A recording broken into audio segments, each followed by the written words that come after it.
super excited to introduce everyone here. This is really going to be an informal conversation that's mainly focused on just kind of why now? Like, why is this such a good opportunity for Argentina to actually grow and see crypto adoption, see a lot of whole new budding tech ecosystem emerge at this moment. So I'm going to let each of you introduce yourselves, and then we'll go from there. So do you want to take it away, Mike? Thank you, Janine. So I'm Mike. I have kind of a mixed set of experiences. I run a small winery that I started in Mendoza in 2003. So very non-tech space, but my background is in tech, working in tokenizing wine starting in 2018. So very much in the Web3 space. So a lot of the issues that we've heard about before, all the friction, I'm very familiar with. Accessing credit. I'll just give you a very short example. 2 years ago, I went to ask for my winery for a $300,000 loan, sponsored by the local government for very innovative projects. They said, if you have an innovative project, we'll give you $300,000, but you have to match it with $300,000, which I said, fine. I went through the process. They said, we like your project. We'll give you $300,000 loan. You have to match it with $300,000. But you also have to put $400,000 as collateral to pay back. You have to pay it back in 5 years, and it has to be a very innovative project. And the interest rate is about 28% annually. Now, you would think that is ridiculous. It's insane. Actually, because it was in pesos, 28% as an annual interest is a gift, right? And so I said, oh, wait, I need $700,000 to access $300,000, and I have to have a great project to be able to do that. So that's the friction. The question now is why it's so interesting, the opportunity. Because for the last 30 years, I've been doing things in Argentina. I'm from the US, but I've been living in Mendoza doing wine and technical projects, and never really seen Argentina as an exporter of technology. But now it definitely is a reference, a spearhead in a lot of things in the Web3 space. Even though it's a lot of projects that are projecting outside, if you look at the list of founders and the list of developers and participants, and how many of these people are coming from Buenos Aires, from Mendoza, from Córdoba, from different places, and are part of this, it's such a vibrant part of the ecosystem and the adoption. It's like, okay, we have a country with a high enough level of friction and a high enough problems with inflation and lack of confidence in the currency. It's fucked up enough that we can add this thing and make a huge change that we wouldn't be able to do in other economies. But it's not so bad that it's a lost cause. So it's right in the sweet spot, and that's where I see it right now. Thanks so much, Mike. Really appreciate it and excited to dig into that. Yeah. Juan, what about you? So my name is Juan. I grew up in Mendoza, so it's like I'm really surprised, like from half of the panel to our kind of from Mendoza. That's good for the federal spirit of Argentina. People from Mendoza. So honestly, I was initially going to talk about what we do in crypto, but after hearing you, it reminded me of it. So before all the things that I'm doing in crypto, I will say quickly, but I went back. So I've been kind of like going back and forth a bit. So not only always living in Argentina, but for several years, when things started to pick up because of soda and stuff like that, around 2004, I decided to go back to Argentina and start to help to bring internet to rural areas where like schools or banks or wineries or even mining companies didn't have like communications. And I end up kind of like, I felt, maybe now I'm a bit more kind of in a good mood, but at that moment I was like, oh my God, I mean, why did I get into this?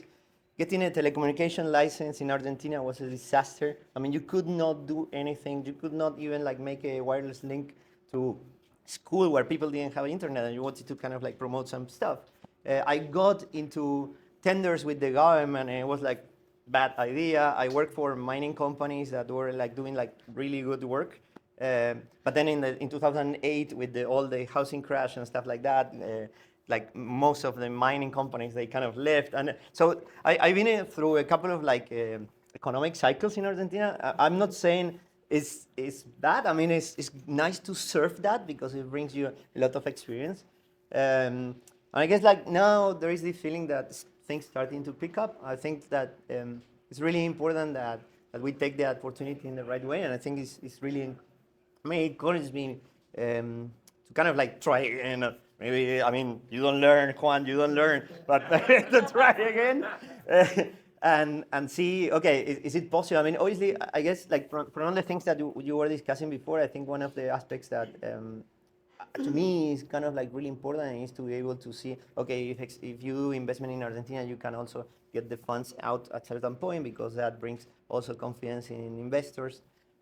So that's a bit of a ranting. I mean, like, we can go back to that. What do we do today? So, I mean, we have been in crypto since 2018, working a bit behind the scenes for a lot of projects.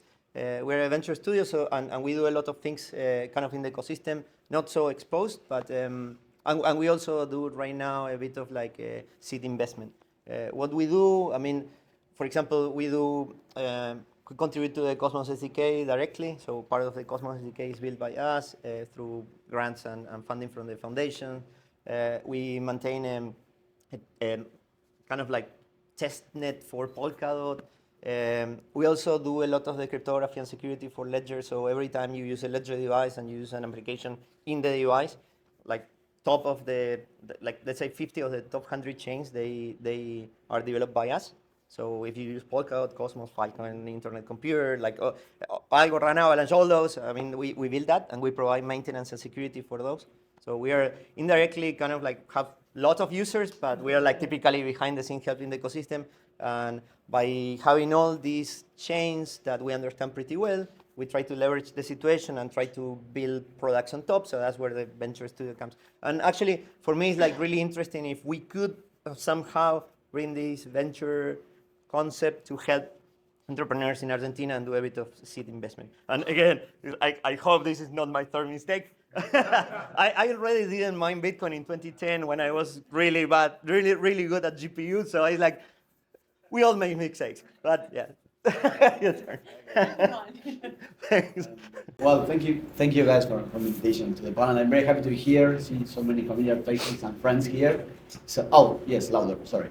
My name is Alfonso. I'm currently working in Buenos Aires city government. I am not a founder, but I can tell you guys how we created this self-sovereign identity protocol from scratch between the public and the private sector.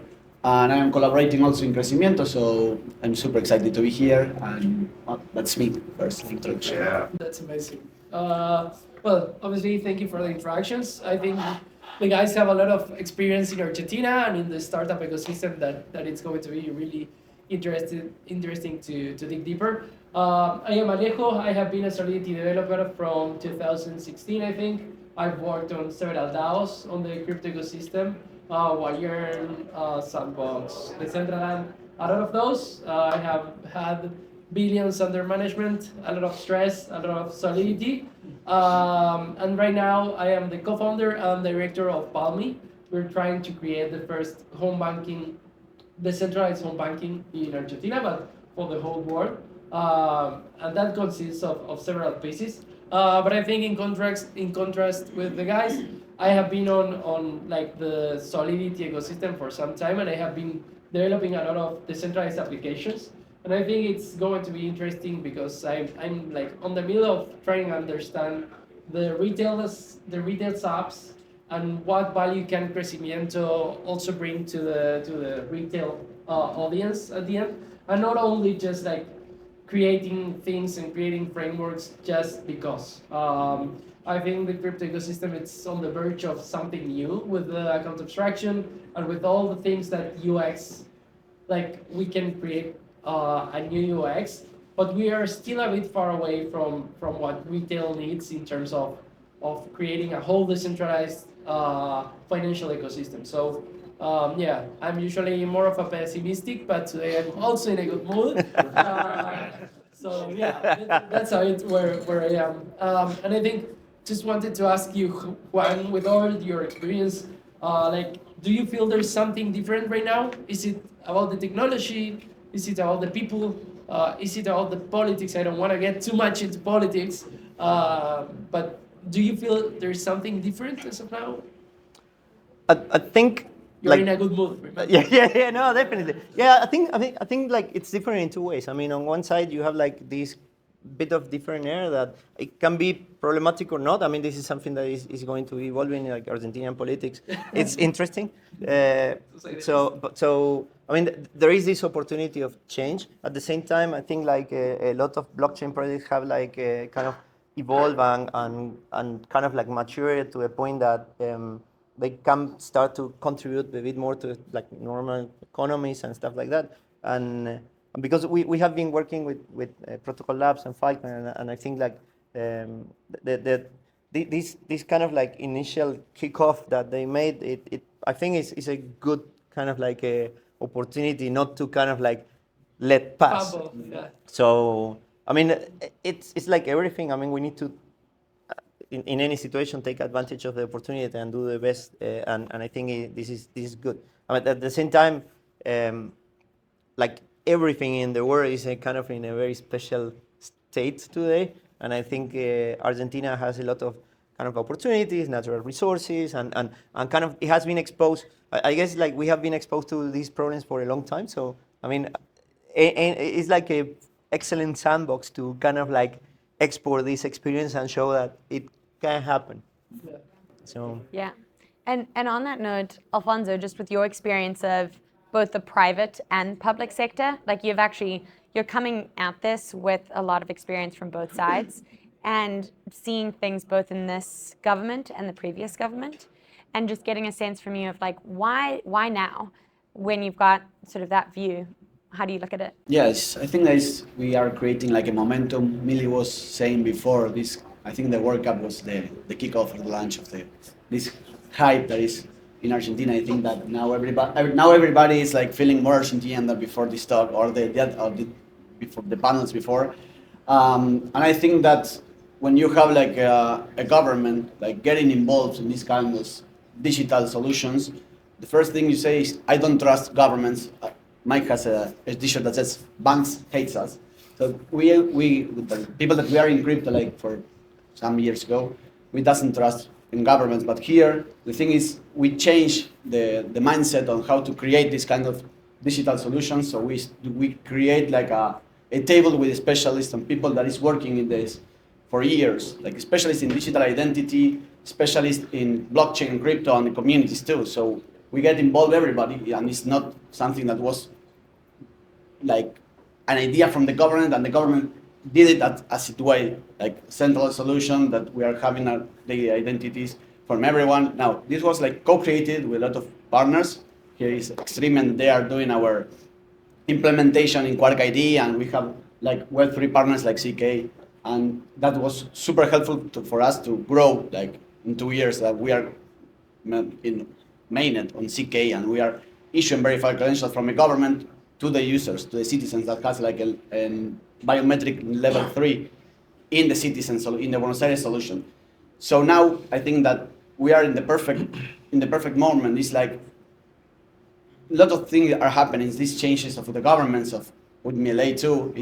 He's like a crypto guy, but Buenos Aires is another party. For the ones who doesn't know, it's another party from the national government. So it's quite tough to get this conversation on. Hey, we're in the Buenos Aires city. We are developing this solution that is not from the government, but could help you to give the sovereignty of the identity to the users. So we are on that conversations, and it's quite been like too challenging for us, but we are like learning a lot of things, and we are, as also Millie said, we are in conversations with the CNV and people from the national governments, the national parties, and they already are super excited on what is happening here in Crecimiento.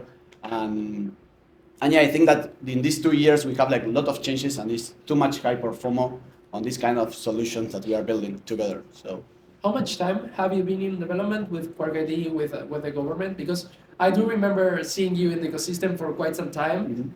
Sometimes we think that our technology and especially crypto moves so fast that you guys are now like emitting things on CK Sync from the government. And I am just intrigued, like how much time have you been working on QuarkID with the government? No, the first time, well, the ones who remind this, it was Tango ID in the first place. Yeah. And we were like doing some workshops with the community and hey, let's build this white paper together. How must it be? It's custodial or non-custodial wallet. This was like co-created. And then we have like another partners in the middle, but now it was like 2 years, tough 2 years, like working, and now we are in the best moment. It's like a government that use a protocol, open source, that now is anchored on CK, but it could be like multi-chain, and you can, the main entity right now that is issuing verified credentials is a government, a formal government, that you can connect with your centralized solution and you can ask, send my verified credentials to this wallet, and you are the only one who carry and knows what you have. So it was like 2 years creating this version 1, 2, 3, 4, 5, like too much work, but now I think that we are in the best moment, even though But that just shows that exactly it's the timing that's perfect. So, that getting millions of people to be able to have a verifiable credential in the city of Buenos Aires. Last year we had just one of many events in Mendoza, is Crypto Vendimia, right, where you have wineries coming together to talk about using tokenization and crypto and things like that. The fact that this Crecimiento and Aleph is, I think once it was like 8 weeks ago, I was at the breakfast, we got together and said, okay, well, this is the opportunity. And then all of a sudden you have 1,000 people that are enthusiasts working on this and say, okay, this is happening. On the 5th of August, we'll do a pop-up city. Let's get co-living, co-working, onboarding shops and restaurants in the community. All these things that there's been enthusiasm before, but the level of traction that you can get today just wasn't just a technology maturity, it was a cultural maturity to be able to do that. And that's something that I actually want to ask both of you as startup founders in Argentina in terms of adoption. Like, you guys are on a daily basis trying to get more users. How has that felt in Argentina historically? How does it feel now? And like, what do you see this moment in time potentially shifting in terms of adoption moving forward? Well, I'll just start by saying that, so I'm working with a very traditional industry, with the wine industry. And, spitting out a tokenizing, that's easy, right? 15 minutes for Alejo to write a solidity code for that. But really, it's about saying, okay, I'm a traditional company. I'm going to tokenize my product. How does that affect my accounting? How does that affect, do I add sales tax when I sell it? What's the legal ramifications for this? How is taxation done, right? And so it's at this point, not a year ago, not 2 years ago, certainly not before that you can have this conversation, and that these companies are saying, oh, this solves a whole list of problems for me, for the supply chain, for the consumer. There's interest in adoption because, but you have to go through some of those hurdles first, right? And I think that Argentina, different from Spain or the US, is, because of the situation in some ways, is like open to listen to some of be able to leapfrog a lot of the challenges with these technologies that you couldn't do in other places. Awesome. That's awesome. Yeah, I mean, I think we need to differentiate crypto adoption in Argentina with people that have crypto, right? I think it's too easy to say, yeah, crypto adoption in Argentina is huge, but in the end, crypto adoption, it's not just holding ETH, right? It's getting us access to the centralized financial infrastructures. For example, trying to access to a stock market in Argentina, it's a really, really, really difficult stuff. Like, my mother getting a Tesla stock is not like opening a Robinhood app and sign up, right? So I think in terms of crypto adoption in Argentina, we are on a great path, especially because we also have huge communities like Seed Latam that was previously DeFi Latam. We have the Bitcoin in Facebook community. It's huge. but we still need to get more content in Spanish out there, right? I was thinking about this like I think 2 weeks ago. We are always getting the information late, and when you get the information late, all the alpha of the markets it's soft. So we are still behind even on the schedule of information. So I think there's still a lot of improvement to do. And in terms of decentralized technology, I think we are in the cusp of that, right? We're just on the verge of something really, really new. Like combining account abstraction, I know I'm talking about a lot about account abstraction, but it's the obvious technology that's going to change everything. And that combined with real world assets, like there's a project in Argentina called Num Finance that it's tokenizing pesos. That combined with staking the pesos to get some yield and making that transferable could be massive. And now that I'm talking with Alfonso, I'm thinking about like KYC less solutions with using verifiable with QuarkID. And it starts unlocking so much. And I think crypto adoption in Argentina, when we do it right, will be seamless, right? The users won't need to understand what's happening behind. But obviously, I'm working on retail applications, so that's my view. I don't want no users to understand that they are using crypto immediately. I want them to access Tesla stocks. I want them to access whatever market they want without understanding that there's like a block every 12 seconds or that they are on a layer 3 or whatever, right? So yeah. And another thing that I have been thinking is that we need people to take risks in order to advance adoption in Argentina. For example, again, stocks. We can do it tokenized, it's centralized. Great. But if you want to do synthetic assets, let's say synthetics Web3, then you have like huge risks in terms of the SEC and whatever. And I've talked with a lot of parties like, hey, I want to enable synthetic stocks. But no one wants to really, really take the risk. Everyone is like, yeah, then let's do it. Maybe not that much. So I think it's a mixed bag, but it's definitely a really interesting point in time. Really, really. So you're talking a lot about sort of both consumer risk as well as like getting access to stocks. Like that's actually challenging.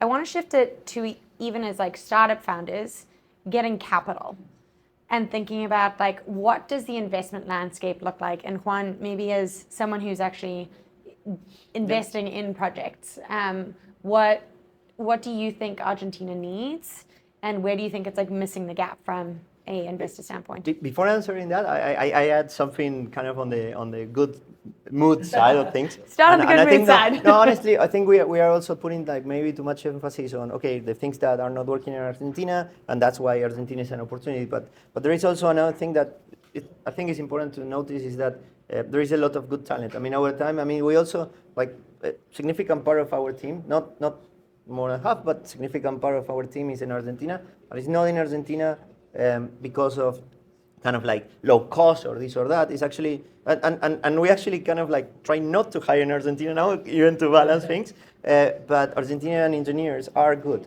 And this is something that it's not like national pride. Actually, it's a kind of like interesting differentiation. Yeah. So it's not just about like, okay, these guys have been suffering and they have to kind of like come up with innovative solutions because of the suffering. It's also that there is good talent there. And that's something significant. And that was something that I saw when we did the visit a few months ago. I was just amazed at how much incredible talent there is there, which I think as we start discussing this like investment side, it's like there's such amazing talent and there seems to almost be an investment gap for the quality of talent that's there. I'm not sure if it's the case, to be honest, but I have the presumption that one thing that happened in Argentina is that at some point many universities were like way too much theoretical. So people had to study like a lot of stuff that later you don't use, but at least it helps you to learn, and later you can come up with like innovative solutions because it's like, when you know too much of a craft, later it's much more difficult to adjust. So I guess this maybe is one thing. UBA is an example of highly theoretical approach, but Computer science or but I guess that's a kind of like interesting topic. Now, with respect to investment, I think, as I was saying before, something that stopped a lot of the investment in Argentina, in my opinion, is that there was no clear free flow of capital. I mean, if you put like, I don't know, on investment in Argentina, it was immediately specified, and later you cannot get it back clearly, and it was a bit of like unclarity there. Then you have like a lot of retentions here and there, and I think that that was a bit of a problem. And actually, the problem was like kind of solved because the people started to transact with crypto. But I think like much more clarity on how investments, like foreign investments, are going to be managed, that would be good. Typically, historically, it has been a bit of kind of like not clear, or when it's clear, later the next government changed the rules. And so long term, I think this is something that Argentina has always struggled with, like long-term stability on the policies. Um, but in a way, crypto is something that everywhere in the world is like going through those barriers. And at some point, like governments need to understand that even if they try to impose barriers, that kind of like break things. And then you have like informal markets, and then you have like dollar blue and things like that. That in the end, to make the rule, you come up with something else. So I guess much more clarity in that, and this possible like kind of agreement with the government and trying to clarify how all the investments and things are going to work out. That will like make things flourish much better. Yeah, and something you ask about the adoption. Yeah, the adoption is something super important that we are dealing with actually in Crecimiento too. Is Argentina is not only Buenos Aires, it's not only the capital city. You have like a huge country. So yeah, Mendoza, We've got- Mendoza, Buenos Aires, and the country. No, I'm joking, but yes, it's really huge, and you have lot of talents in little different hubs in different provinces and regions. So one of our goals is like bring them to what is happening here or what is taking place in Aleph for the pop-up city in that month. So that's super challenging for us. We have like ambassadors or regional leaders that are talking with people in the different provinces to bring them, giving scholarships or how they can get involved in the pop-up city. And that's something that could be like super important for this adoption thing that you are talking about. So people have talent in the provinces too, as a province guy. And we've, speaking about the investments, the other piece that we haven't, like we've had a happy mood, which is awesome. But I do think that it's valuable for us to just spend the last few minutes here addressing some of the risks. What do we see risks and challenges of doing something now that everyone should be aware of and could start thinking of? This is not financial advice. That's a typical kind of disclaimer in any case, right? Well, I mean, we have, I think Juan said it well, we have a window of opportunity now to work with. We don't know how long that window is going to be. And I'm not talking about Milei's government. It's not a political question. But you can say, okay, there's an opportunity now. But how long is that going to be? That's an unknown. And so that's certainly a risk. But you were asking about investment.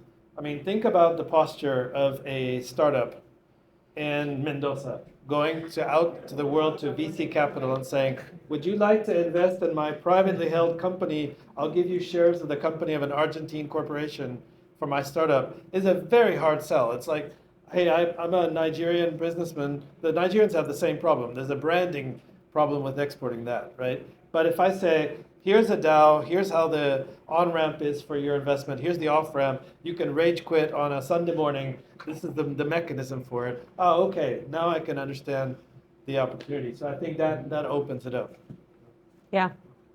Yeah, I think that's an incentive problem in general in crypto. Like, I don't want to ruin the mood, but being able to rage quit from a DAO with one click of a button, I think it's an incentives issue that it needs to be tackled in general. Fine, but you have that as an option. Your model. Yeah, So if I you're do from the things Argentina, right, yeah. you wouldn't have it otherwise. So Yeah. that was my point. Definitely. Yeah. So going to challenges. So going to challenges. Yeah, I mean, here, since we are not on Argentina, our company is not in Argentina, we don't have that much challenges in that sense. In terms of raising capital, I think it has to do with connections. I had an interview with Romy Crypto Chica where she asked some of the challenges, and it might seem minimal, but a trip from Argentina to FCC, it's at like $1.5K. And that's nuts. You probably, if you live in Europe, you pay like 300, 400 euros tops. And just trying to make that connection with someone, it's like 3x the cost.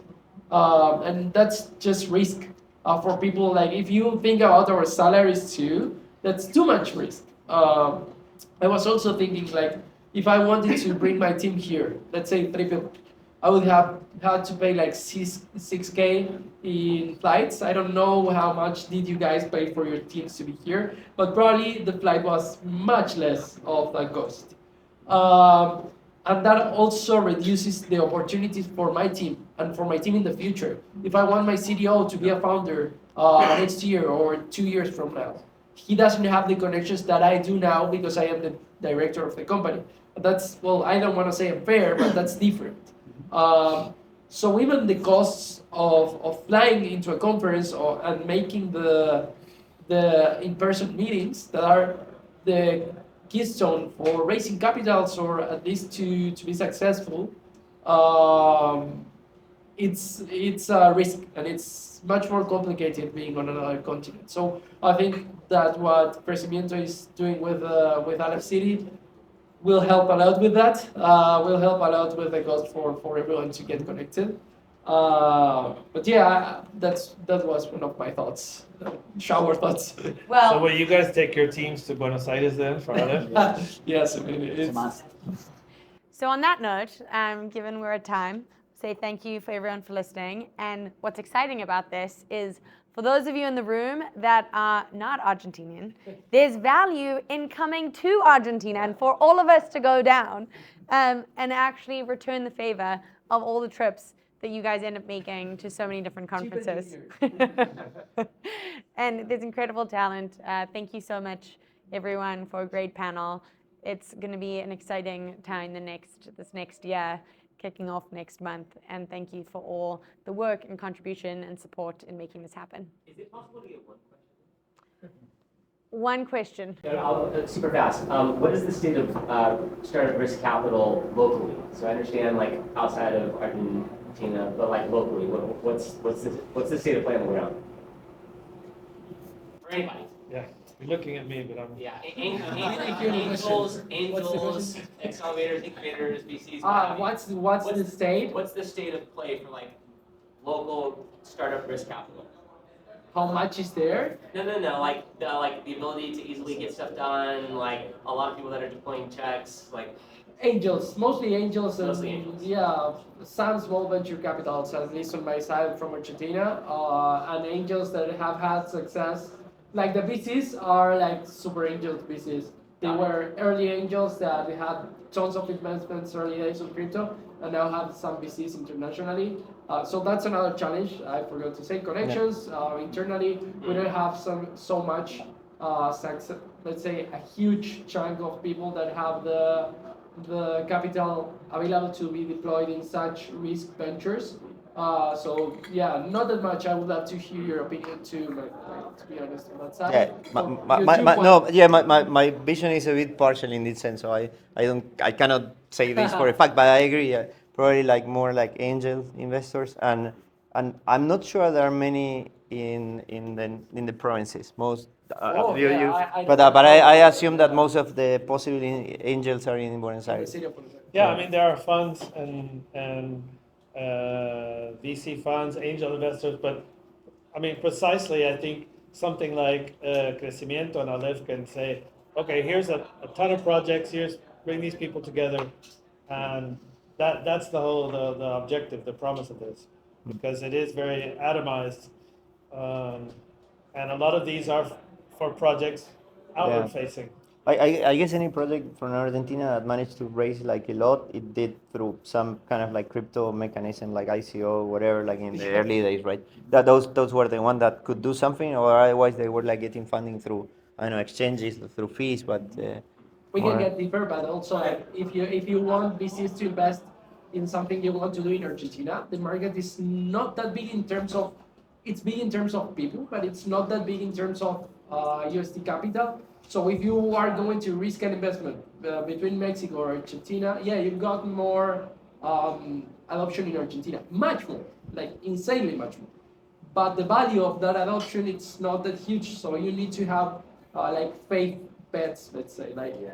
And You have to use the adoption, the high level of adoption, even though it's not Brazil or Mexico for LATAM, to be able to say, okay, this is working, now we can export this to these other economies. And look, this is a use case. Yeah. I haven't followed, but I'll. Awesome. Thank you so much, guys. Really appreciate the Thank you. time. Thank you.